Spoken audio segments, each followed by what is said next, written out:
Welcome to the ultimate guide on how to talk to massive space squids without triggering World War III. We've got a genius linguist who hallucinates the future, a theoretical physicist doing zero actual physics, and floating rocks causing absolute global meltdowns. Buckle up for a mind-bending viral roller coaster where the real alien concept is just basic human communication and teamwork.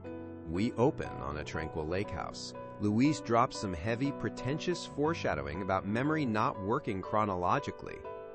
Louise plays with her daughter Hannah. Tragically, Hannah gets an incurable disease and passes away, totally crushing the vibe. Louise teaches Portuguese to an empty room of phone-addicted students. She turns on the TV to see global panic. Surprise! Massive objects have crashed worldwide. Fighter jets fly by as campus turns into a frantic parking lot traffic jam. The news questions if these things are even from Earth. Louise calls her mom to complain about idiot news anchors. Louise assures her mom she's fine while watching 12 1,500-foot ships hover aimlessly around the globe like lost tourists. Louise wakes up to global riots on TV. She goes to work, but shocker, it's a total ghost town.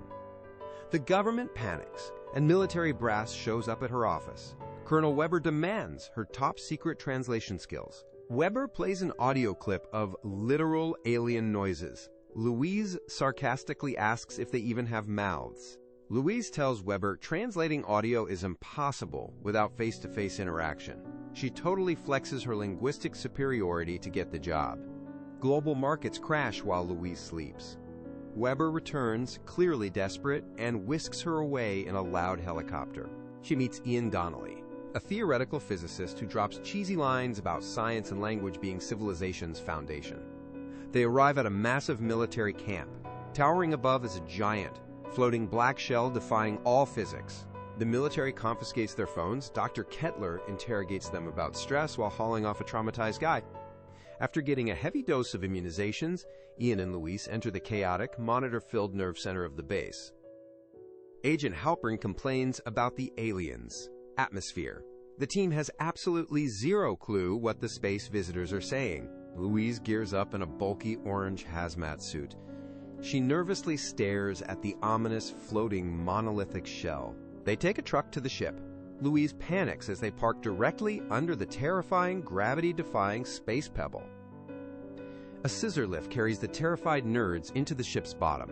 Gravity decides to take an immediate coffee break. The crew awkwardly floats up a tunnel.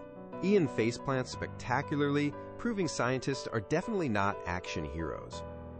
They walk into a foggy room with a glass barrier. They bring a literal canary in a cage for safety. Two massive, squid-like aliens appear in the mist. Louise is terrified by these giant, seven-legged calamari creatures. Back at base, Ian aggressively vomits in a trash can. Meanwhile, global news shows cults tearing the world apart. Halpern whines about zero progress. Louise, trembling, grabs a whiteboard to attempt some visual communication with the space squids. Louise writes human on the board. The alien responds by shooting a circular ink blot from its tentacle. These ink stains are actually complex logograms. Louise feels like a genius, though Weber complains she is taking too long. Louise schools Weber with a story about kangaroos and misinterpretation, demanding they learn basic vocabulary before asking the big questions. She later admits the kangaroo story was completely fake. Ian defends her brilliant logic to the impatient military brass. China's General Shang is getting trigger-happy. Louise stubbornly plans to teach the aliens basic verbs like eat and walk. Louise explains that asking, "What is your purpose?" requires teaching complex grammar first. Weber reluctantly bows to her nerd logic. Back inside, the aliens seem confused by the hazmat suits. Louise boldly decides to strip her suit off. Command totally freaks out as Louise approaches the glass unprotected. She touches the barrier, and the alien matches her hand. Ian strips his suit too, mostly out of peer pressure. They hilariously name the two aliens Abbott and Costello. Leaving the ship, Louise gets a sudden, dizzying vision of her late daughter, Hannah, looking at a horse. The doc finds absolutely zero radiation on Louise. Later, while studying ink blots, Louise is bombarded by more Hannah visions. She cries over the vivid daydreams. Ian narrates that these heptapods leave zero footprint and seem utterly mysterious. Ian notes their written language doesn't match their spoken sounds. They write meaning directly, skipping tedious syllables entirely.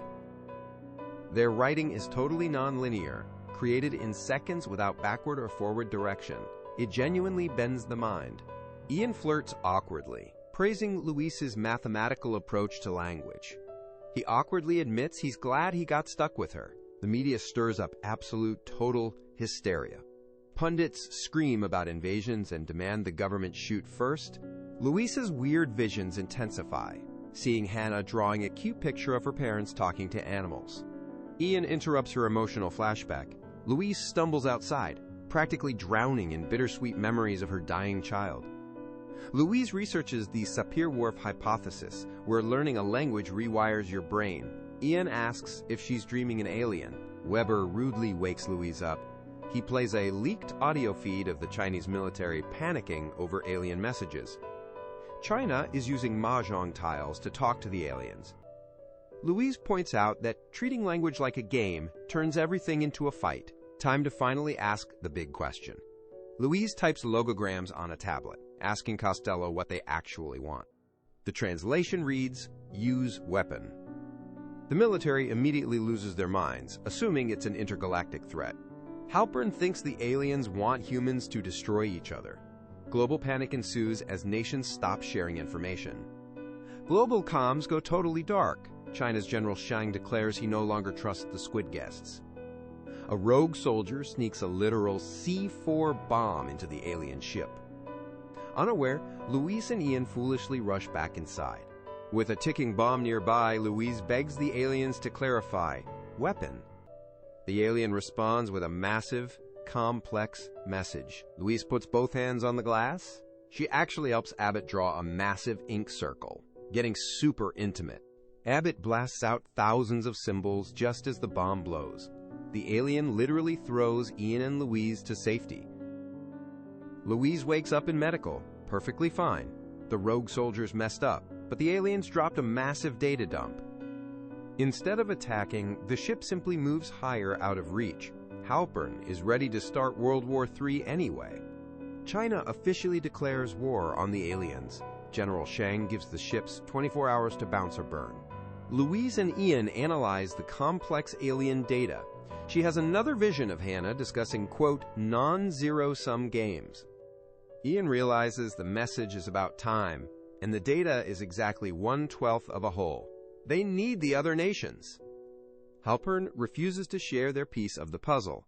A leaked Russian message says, "Many become one," hinting at absolute teamwork. Louise argues it's a test to force global cooperation. With communications down, they can't reach the Allies in time. The military prepares to evacuate. Louise sneaks out to visit the floating spaceship herself, totally going rogue. The ship drops a magical elevator pod for her. She rides it up into a blinding liquid-filled chamber behind the glass. Louise floats in the weird mist. She realizes the aliens are incomprehensibly enormous up close. Costello tells her Abbott is dying. He explains the weapon is actually their language, meant to purely help humanity. The aliens need our help in 3,000 years. Louise finally realizes her visions of Hannah are actually her future. Louise lands safely back on Earth. The base is evacuating because the world is about to go boom. In a future vision, Louise tells Hannah she made her dad mad by revealing an unavoidable tragedy. The alien ships turn horizontally. As the military flees, Louise realizes she has to use her future knowledge right now. Louise foresees herself writing a book on the alien language. Learning it unlocks the ultimate cheat code, seeing time non-linearly. Weber bails. Louise closes her eyes and peers into a future fancy gala celebrating global unity. Future General Shang thanks Louise for calling his private number to stop the war. He literally shows her the number. Armed with a phone number from the future, present-day Louise boldly steals the satellite phone from Halpern. Soldiers hunt for the rogue caller. Future Shang tells Louise his wife's dying words, which she repeats to him in the present. Ian blocks the gun-toting soldiers. Louise delivers the mind-bending future message to Shang. saving the entire planet like an absolute boss. China stands down. Everyone shares their alien homework, and the ships peacefully vaporize into mist, leaving zero trace. Louise accepts her tragic future with Ian and Hannah. She knows the absolute heartache is coming, but jumps in anyway. Ian confesses his love for her, proving physicists have zero chill. They embrace, cementing their doomed but beautiful timeline. Ian asks if she wants to make a baby. Knowing the whole bittersweet ride, Louise just hugs him and says yes. So there you have it, folks. The grand, sarcastic moral of the story: if giant space squids park in your backyard, don't immediately try to blow them up. Just learn to read their magical calligraphy. And remember, knowing your future is going to end in absolute tears doesn't mean you can't enjoy the viral, mind-bending ride while it lasts.